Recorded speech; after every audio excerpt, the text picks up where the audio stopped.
So now that we've created our migration, the next step would be then to apply that against the database. Since this is the first time that we're going to update our database based on our migrations, it's going to actually generate the database for us. All right, so going back to the Package Manager console, here we're going to type in the simple command update database. It's going to take a little bit to run, assuming we don't get any errors, which we shouldn't in this simple case. There we go. Okay, as you can see, it gives you a little feedback that it applied 2 migrations in order. Now the fun begins. We can begin to see what was actually created here in our SQL Server Object Explorer.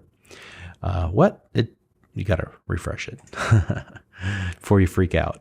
All right, so there you go, EF Core Demo. That's great.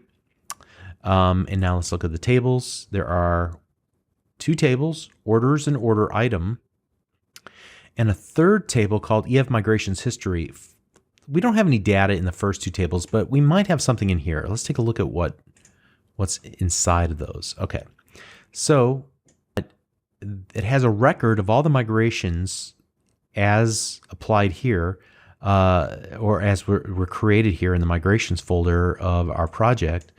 They're going to match names. And the intent of this is just to keep track at the database level the migrations that have been applied. Now, I mentioned briefly the name of the migration as it's created.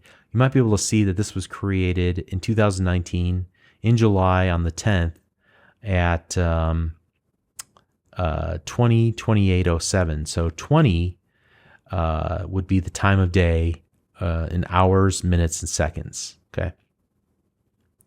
And so that's a little convention that they use. And that's just to make sure that two migrations that have the same name accidentally, perhaps, would at least be different based on the time of day.